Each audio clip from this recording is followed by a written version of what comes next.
Tantor Audio, a division of Recorded Books, presents A People's Guide to Capitalism, an Introduction to Marxist Economics, by Hadas Thier. Narrated by Perrin. Publisher's Note: this audiobook will refer to visual elements included in the print and ebook editions of the book. Introduction. On February 2009, the cover of Newsweek loudly proclaimed, "We are all socialists now." North of the border, Canada's Financial Post also declared, "Bailout Marx, Karl Marx's comeback." Following the spectacular financial meltdown of 2007 and 2008, politicians, capitalists, and media pundits panicked. Questions about whether capitalism had failed as a system and whether Karl Marx was laughing in his grave hit the mainstream. As then Treasury Secretary Hank Paulson admitted, "I'm worried about the world falling apart." Or put more elegantly by George W. Bush, the then Commander-in-Chief, "This sucker could go down." What became known as the Great Recession of 2007 to 2009 was the longest and deepest economic crisis in the United States since the Great Depression.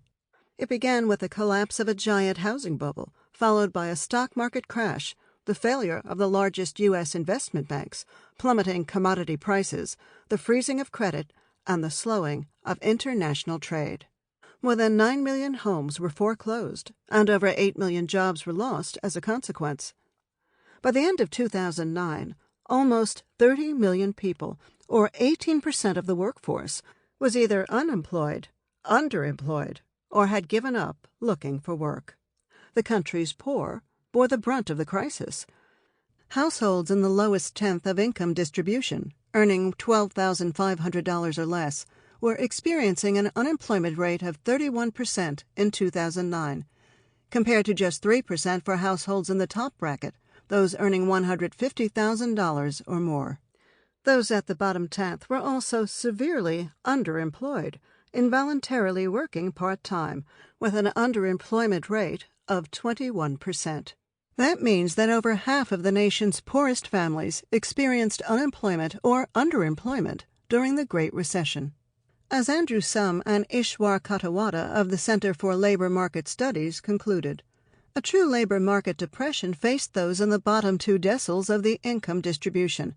A deep labor market recession prevailed among those in the middle of the distribution, and close to a full employment environment prevailed at the top. There was no labor market recession for America's affluent. Though it originated in the U.S., the crisis became global, and many countries faced even deeper recessions or depressions. Almost 34 million people joined the ranks of the unemployed around the world. Among the hardest hit were youth and migrant workers. Depression-level contractions of the economy hit much of Eastern and Central Europe, as well as Jamaica and Argentina. Most of Latin America fell into deep recession. Bailouts of countries facing severe crises came at brutal cost. Workers in Greece, Jamaica, Spain, Ireland, Brazil, Puerto Rico, and other nations faced crippling austerity measures in order to service the public debt of their states. A decade later, we've been told that all is right in the world again. Some of the best economic numbers our country has ever experienced are happening right now, as Donald Trump eloquently put it. But it's not just Trump's delusional tweeting. The same media sources that had reported on system-wide soul-searching during the Great Recession now announced that corporate America was on fire, hauling in fat profits, celebrating record stock market booms. A many-trillion-dollar taxpayer-funded bailout restored banks, investment firms, and corporations back toward profitability under the Obama administration. Subsequently, billionaire anti-establishment demagogue Donald Trump signed a tax heist bill, in his words, an amazing experience, which provided major windfalls to corporate America. The troubles that so deeply worried our rulers seemed but a hazy, distant memory. Yet for years following the supposed end of the Great Recession, polls consistently showed that most people in the United States still thought we were in a recession or even depression. Little wonder. While corporate profitability rebounded, income inequality grew, and median household wealth fell. Jobs didn't start to make a comeback until 2014, and when they did, it was largely on the basis of adding poorly paid, low-skilled, temporary and part-time work. In housing, too, a decade after the Great Recession, only a third of those who lost their homes were reported likely to become homeowners again. Thus, the recovery was experienced in corporate boardrooms, by and large not by poor, immigrants, people of color, students, and young workers. American society, in fact, hit new highs of polarization. The Federal Reserve reported that between 2016 and 2019, the country's top 1% controlled a record-high 32% of the wealth, while the bottom half of the adult population have had to divvy up somewhere between 1 and 2% of the nation's wealth between us. The overall wealth held by the bottom 20% of the population fell from minus $915 to minus $8,900 from 2005 to 2017. Yes, you heard that correctly. Those numbers are negative. That's almost a tenfold increase in debt.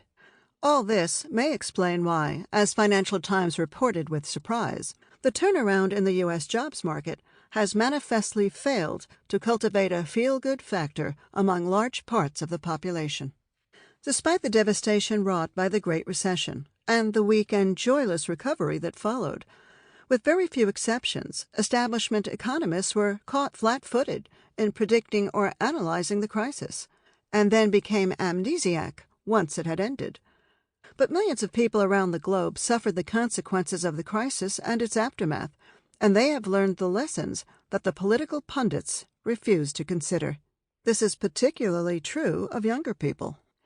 In recent years, polls have shown that the majority of millennials reject capitalism and, in some cases, specifically prefer socialism.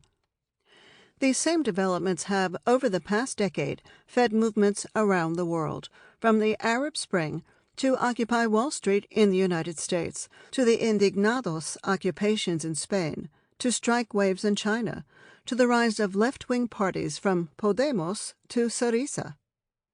In the U.S., where the two-party system has a vice-like grip on the electoral process, Bernie Sanders, a self-proclaimed socialist, won the support of tens of millions of primary voters in 2016 who felt the burn of his anti-corporate political revolution.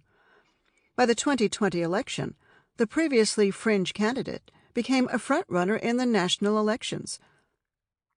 During the span of those years, a teacher strike wave erupted and has not yet concluded at the time of the writing of this book, bringing class struggle back to the center of American life. Unfortunately, opposition to the rotten status quo has also fed right-wing ideas and movements, from the election of Trump in the U.S. and neo-fascist Jair Bolsonaro in Brazil, to counter-revolution in Egypt, to the rise of racism and xenophobia in Europe and Latin America, and more. Finally, we have to contend with the precipice of planetary destruction that corporate America has driven us to. These are exhilarating, but also terrifying times. We need a radical theory to address the questions that millions have asked in recent years. Why are resources so easily marshaled for war, yet so impossible to rally towards reversing climate change? Why do profits always trump human needs and ecological sustainability? How can there be a housing glut when millions are homeless? Why do 45,000 people a year die in the United States, the richest country in the world, from causes linked to lack of health insurance? How could hunger be the leading cause of death among young children around the world, while current global food production supplies enough to feed more than 1.5 times the world's population? Why does money flow to oil, nuclear weapons, and junk food, rather than to fill human needs for health care and education? Is this rotten system the best we can do? If these questions are ever raised in mainstream discussion at all, they are presented as unrelated issues. Contrary to what we are taught, The economic system of capitalism is intimately connected to society's greatest political challenges of war, climate change, and oppression. Millennials' turn towards socialism signals an attempt to answer these questions. A new generation is investigating anti-capitalist theories and ideas, which are no longer tainted with the false socialisms of the totalitarian states of the past. Karl Marx, an economist, political theorist, philosopher, and above all, revolutionist, developed a profoundly radical analysis of capitalism. Having written 150 years ago, he could not be expected to fully predict the ways the system would unfold. Nevertheless, as socialist Bhaskar Sankara wrote, the core of the system he described is little changed. Capitalism is crisis-prone, is built on domination and exploitation, and for all its micro-rationality, has produced macro-irrationalities in the form of social and environmental destruction. Marx's economic theory and political method of analysis are critical tools for activists today. Marxism is a means to understand and dismantle the world of the 1%, a world that exploits, disenfranchises, oppresses, and dispossesses the many for the sake of the few, a world that may not make it to the next century with our planet intact. I wrote this book for those of us who are attempting to make sense of the world in order to change it. 20 years ago, when I first picked up a book on economics, I made it about 2 pages in before I broke down in tears, feeling hopeless that I could ever understand economics. The capitalist system in general, and economics in particular, are purposefully mystified. Analyzing how capitalism works is left to the experts, and if things look a little askew to you, well, that must be because you don't know any better. This is doubly and triply so for working-class people, women, people of color, and other oppressed constituencies, who are daily barraged with the message that we cannot hope to comprehend complex systems and ideas, let alone hope to impact them. And so, not long after I had my big cry, I decided that I would figure this thing out. Even the study of Marxist economics, whose purpose is the demystification of the system, is still mostly dominated by men. So I broke open the pages of Capital, Marx's seminal work on economics, and discussed it, and rediscussed it, and discussed it some more with fellow comrades, until the world started to come into focus. With the benefit of this experience, my hope is that this book will draw Marx's critical ideas into the reach of broader and more diverse audiences, and direct one toward further and deeper investigations of Marxist economics. I also hope that it makes the way the world works a bit clearer, and that it only makes you cry tears of joy at better understanding the world and how to change it. This book aims to follow the content and arc of Marx's Capital. Capital's 3 volumes are written to provide a theoretical arsenal to a workers' movement for the revolutionary overthrow of the system, and to do so on the most scientific foundation possible. As Ernest Mandel wrote in his introduction of it, precisely because Marx was convinced that the cause of the proletariat was of decisive importance for the whole future of mankind, he wanted to create for that cause not a flimsy platform of rhetorical invective or wishful thinking, but the rock-like foundation of scientific truth. In Capital, Marx employed a method of scientific inquiry to investigate the inner workings and contradictions of the system. To do so, much as a chemist or a physicist must set up a controlled laboratory, Marx sought to establish a social corollary of such a laboratory. But as Marx wrote, in the analysis of economic forms, neither microscopes nor chemical reagents are of assistance. The power of abstraction must replace both. By distilling, simplifying, and abstracting the key elements of the system, Marx was able to present them in their purest form, isolated from complicating factors. Once he set up the foundations, he built out the layers of complexities so that we are able to apply the deeper concepts to concrete reality. Penetrating beneath the surface appearance of capitalism to its deeper underlying laws and tendencies is central to his method. At its core, capitalism was defined by Marx as a social relation of production. He meant that profits are not the result of good accounting or the inventive ideas of the super-rich, but are instead the outcome of an exploitative relationship between two classes of people: bosses and workers. In our society, employers and workers meet each other on a very unequal playing field, in which one owns the means to produce value, and the other has no choice but to sell their labor in order to live. Capitalism is therefore a system in which production and exchange are determined by these positions of exploitation. This social order of haves and have-nots is neither natural nor timeless. In fact, the precondition for the early development of capitalism was the violent expropriation of the masses of people from their land in order to create the conditions in which capitalism could develop and flourish. The expropriation, wrote Marx, of the agricultural producer, of the peasant from the soil, is the basis of the whole process. Because class and exploitation are central to understanding capitalism, and because their existence can only be understood within a historical context, I begin A People's Guide to Capitalism with the story of the birth of capital. It is perhaps a historical detour to what is otherwise a theoretical exposition of the way that the system works. Here again I follow Marx, who peppered capital with this same history. My hope is that A People's Guide provides a useful context to situate the themes introduced later in the book, and also illuminates the historical, rather than static, reality of these conditions. Looking at the roots of capitalist society also makes it clear from the start that the system is built upon the subjugation of humankind and the planet alike. In the next 2 chapters, I come back to the basic but often abstract concepts where Marx began capital: commodities, value, and money. These are taken up by Marx in the first 3 chapters of Volume 1, and often stump individuals who go no further. As Marx warned, the method of analysis which I have employed, and which had not previously been applied to economic subjects, makes the reading of the first chapters rather arduous.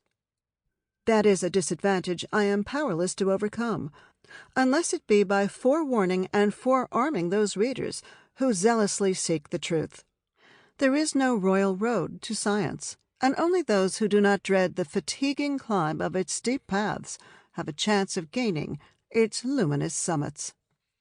I do my best to offer enough concrete examples and jargon-free descriptions to clarify the points, which will help you keep climbing with minimal huffing and puffing.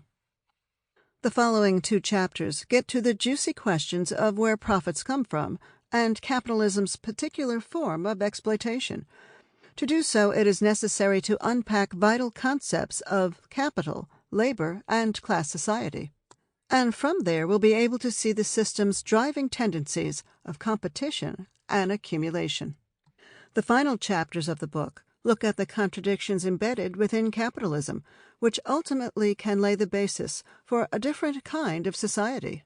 The anarchy of competition, an unceasing impulse to grow, gives way to regular crises and threatens profitability. I end with an analysis of debt and the financial markets, which so thoroughly and grotesquely score our current economic landscape. The last chapter also includes a substantive analysis of the Great Recession, the world's most recent major economic crisis. I write about it in the chapter about finance, not because I think it was primarily a financial crisis, as some do argue. In theory, this discussion belongs in the previous chapter on crises, but it is just not possible to explain the ins and outs of the Great Recession without having under our belts the full picture of crisis theory and the role of credit. There are also a couple of stylistic issues that I should note. First, I quote Marx's Capital a lot, and to a lesser degree some of his other central works.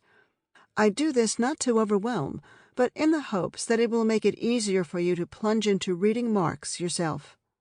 I use the Penguin version, which I find clearest, but I took the liberty to replace British spellings with American ones. For example, labor, L-A-B-O-R, instead of labor, L-A-B-O-U-R, etc. Not as a slight to the British, but because, being situated in the U.S. myself, this book's audience is primarily here. Many of my examples are similarly situated in the place I live and know best, though capitalism and its impacts are, as I hope to make clear, global. I also use he or she in examples similarly for the sake of simplicity, rather than writing out he or she or their. By and large, I refer to capitalists as he, and everyone else as she. This is neither an endorsement of a gender binary nor a reflection of the way the world is actually organized, but it is a way of denaturalizing men as the de facto subjects of history, while making an exception for capitalists who are, not in total, in the main, men. Finally, a glossary in the back of the book is a useful reference as you make your way through this book. The terms included in the glossary are also set in small capitals and defined within the body of the chapters. Lastly, every good book should begin with a disclaimer, so for good measure, I'll throw in two. The first is this. This is a book about the way the economy works. I hope it becomes clear from hearing it that the machinations of the economy are inseparable from oppression, imperialism, and the destruction of the environment. Only conventional analysts see economics as numbers. Marxists understand economics as being fundamentally about humans and our lives on this planet. However, each of these matters and their relationship to capitalism need their own book, many books, in fact. And sadly, this short introduction cannot do justice to any of them. My hope is to at least paint enough of an outline to make it clear that the one cannot be understood apart from the other. The second disclaimer is that Marxism is not a simple blueprint with obvious rights and wrongs. Instead, it is a living, breathing theory applied to social relations, which themselves are always in motion. There are, in fact, a great number of debates between Marxists about probably every topic covered in this book. I have, of course, represented my own understanding of how to best apply Marx's ideas. In a few instances, I have highlighted where there are particularly contentious debates among Marxists about the birth of capitalism, about crisis theory, about the role of finance capital today. Again, they are each topics of many books. My aim is not to adequately represent all perspectives, impossible for a primer on economics, but just to flag that those debates exist. And I encourage you to look more deeply into these questions. Most of all, enjoy. We live in a world made wretched by capitalism, but which is still beautiful not only for the vast wonders of our planet, but also for the hope that human thought, creativity, and struggle provide. Marx provided a set of ideas that he hoped would not be used to merely interpret the world, but to change it. We have, as he said, a world to win. Chapter 1. The Birth of Capital. If money, according to Auger, comes into the world with a congenital bloodstain on one cheek, capital comes dripping from head to foot, from every pore, with blood and dirt. Capital, Volume 1. 3 minutes of human history. Capitalism, we're told, is a natural, even eternal expression of the human condition. It seems, the argument goes, that human beings are hardwired to be greedy, hierarchical, and inevitably organized into dog-eat-dog societies. A policy paper from the Cato Institute, for instance, explained, property rights are prefigured in nature by the way animals mark out territories for their exclusive use in foraging, hunting, and mating. They concluded, the human mind is built to trade. But capitalism is not eternal, and it is not intrinsic to human nature if such a thing exists. An exploitative system of commodity production and exchange arose over time, neither inevitably nor smoothly, appearing on the scene only recently in human history.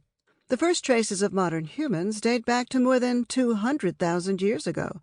But it was only in the last 5,000 years, that is, during less than 3% of human history, that the first-class societies arose. Modern industrial capitalism surfaced just a few hundred years ago. that is, in the last 0.25% of human history. In other words, if human history took place over the course of a single day, capitalism only unfolded 3 minutes before midnight. Throughout most of our history, humankind lived in hunter-gatherer societies, which organized themselves to meet basic needs: food, water, shelter. Agriculture had not yet been developed, and societies generated little to no excess beyond what was needed for day-to-day subsistence. There was no significant surplus to be hoarded by individuals or communities. Our ancestors tended, in fact, towards common ownership, egalitarianism, and organized themselves by and large into loose-knit collectives with decision-making dispersed among its members.